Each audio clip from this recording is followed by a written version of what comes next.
आज express YouTube वाहिनी, आपल्या मनातली सर्वसामान्य जनातली।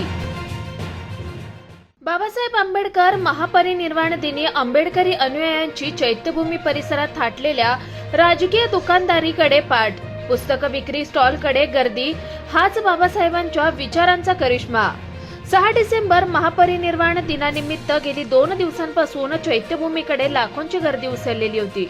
दादर रेल्वे स्थानकापासून ते दादर चैत्यभूमी, बाबासाहेबांचे निवासस्थान असलेले राजगृह, याकडे देशभरातून आलेले बाबासाहेबांचे अनुयायी यांचीच वर्दळ दिसत होती। संपूर्ण दादर परिसरात निळे वादळ घोंगावत असल्याचं चित्र बघायला मिळालं। एरवी राजकीय पक्षांना कोणत्या सभेकरिता महिनाभर तयारी करून भाडे देऊन 2-3 तासांकरिता गर्दी जमवावी लागते, ही वस्तुस्थिती आहे। मात्र आज संपूर्ण शिवाजी पार्क मैदान भीम अनुयायांनी व्यापलेलं बघायला मिळालं। शिवाजी पार्क मैदान आणि परिसरातील कोपरानकोपरा भरलेला होता। ही गर्दी कोणत्याही राजकीय नेत्याच्या नेतृत्वातून अथवा कोणतीही पूर्व तयारी अथवा पैसे देऊन जमा केलेली नाही, तर केवळ आपल्या कुळाचा उद्धार केलेल्या आपल्या उद्धारकर्त्याच्या न फिटणाऱ्या उपकारापोटी कृतज्ञतेच्या जाणीवेतून घरदारासह येतात। यावर्षी 50 लाखाच्या घरात चैत्यभूमीवर गेली 2-3 दिवस अनुयायी येत आहेत। यावर्षी मुंबई महानगरपालिकेची व्यवस्था समाधानकारक होती। याशिवाय भीम अनुयायांची गैरसोय होऊ नये याबाबत मुख्यमंत्री एकनाथ शिंदे यांनी सरकारी पातळीवर चांगली काळजी घेतल्याचं चित्र होतं। चैत्यभूमी आणि दीक्षाभूमी ही करोडो भीम अनुयायांची स्फूर्तीस्थळं आहेत, ज्यामुळे येथे आल्यावर एक नवी ऊर्जा मिळते। 14 ऑक्टोबरला दीक्षाभूमी आणि 6 डिसेंबरला चैत्यभूमी येथे विक्रमी पुस्तक विक्रींची नोंद बघायला मिळते।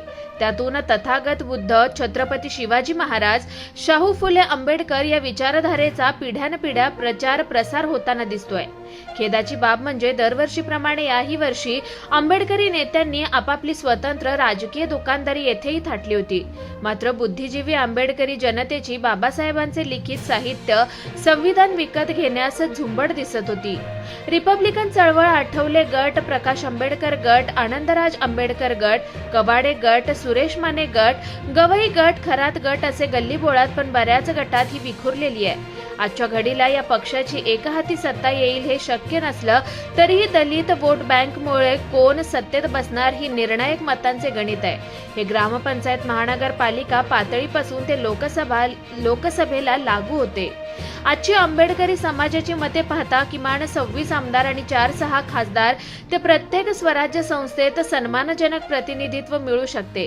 मात्र या गटातटातील एकाही नेत्याला रिपब्लिकन पक्षाची एकजूट करून समविचारी पक्षांसोबत आघाडी करावी हा विचार येत नाही। याचं कारण या प्रत्येकामध्ये नेतृत्वाचा अहंकार आणि स्वार्थ आड येतोय। आजची पण राजकीय परिस्थिती अशी आहे की एकही विधानसभेत आमदार व लोकसभेत या पक्षाचा खासदार नाही। सध्या रिपब्लिकन पक्षांचे अवलोकन केलं तर रामदास आठवले, बाळासाहेब आंबेडकर यांचं संघटन बऱ्यापैकी आहे। मात्र रामदास आठवले यांचं राजकारण हे तत्वशून्य आहे। रामदास आठवले हे नेहमी सत्तेसोबत राहतात, याचं कारण कार्यकर्त्यांना बांधून ठेवणे हा विचार असावा। रिपब्लिकन पक्षाचे गेल्या 63-64 वर्षात 2दा ऐक्य झालेही। 1989 मध्ये झालेले ऐक्य 1990 ला तुटले। 1995 काही समाजातील काही तरुणांनी उपोषण करून ऐक्य घडवून आणलं, मात्र ते 1997 फुटले।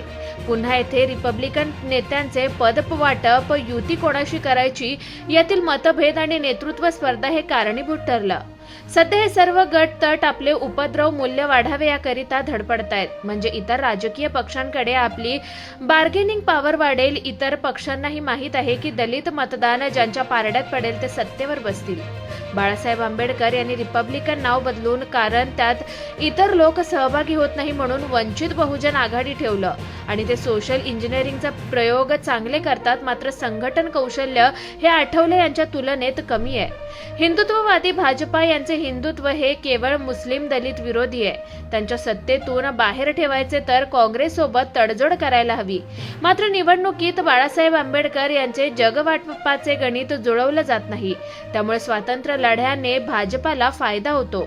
आठवले हे भाजपासोबत आहेत आणि त्यांच्याकडे मंत्रीपद आहे, मात्र त्यांचा जनाधार कमी झालाय हे वास्तव आहे. भाजप त्यांना केवळ उत्तर प्रदेश आणि गुजरात निवडणुकीलाच वापरताय. त्यामुळे पॅन्थर चळवळीतील आक्रमक चेहरा रामदास आठवले हे संविधान बदलण्याची उघड भाषा करणारा हेगडे, उना प्रकरण, भीमा कोरेगाव दगडफेक, जाळपोळ, महाराष्ट्र बंद, नंतर वस्त्यामध्ये झालेले कॉम्बिंग ऑपरेशन, आदिवासी विद्यार्थ्यांच्या केंद्रीय विद्यापीठात कमी झालेल्या जागा, दलित विद्यार्थ्यांकरिता UGCतील बंद झालेले फेलोशिप, शासकीय वसतिगृहांची हेळसांड, दलित विकास निधी अपहार, आरक्षण संपवण्याचा छुपा अजेंडा घेऊन सार्वजनिक उपक्रमाचे खासगीकरण करणे, सरकारी शाळा बंद करणे, खासगीकरण रेटत आहेत. यावर सत्तेत असूनही यावर विरोध करताना दिसत नाहीयेत, कारण त्यांची उपद्रव मूल्य कमी होत चालली आहेत. हे भाजपाने हेरलंय. बाळासाहेब आंबेडकर भाजपा विरोधात जी कोणती आघाडी तयार होईल त्यासोबत तडजोड करत नाहीत. इतर गटांची पण स्थिती वेगळी नाही. मायावतींच्या बसपाची स्थितीही काही वेगळी नाही. बसपा हा पक्ष भाजपा विरोधी आघाडीत सामील होत नसल्यानं आतून भाजपाशी हातमिळवणी केल्याचाच संभ्रम वाटतोय. आंबेडकरी जनतेला आता या सर्वांची शिसारी लागली आहे. त्यामुळे ऐक्याबाबत ते चर्चा करत नाहीत. बहुधा काल जी राजकीय दुकानदारी चैत्यभूमीवर ओस दिसत होती, केवळ बाबासाहेब या एका नावाने आंबेडकरी जनता एकत्र येते. रिपब्लिकन राजकीय चळवळीत जनतेला भक्कम राजकीय नेतृत्व नसल्यानं राजकीय स्तरावर ही दिशाहीन आहे. श्याम उबाळे, संपादक, साप्ताहिक बोधामृत व बोधामृत न्यूज एक्सप्रेस.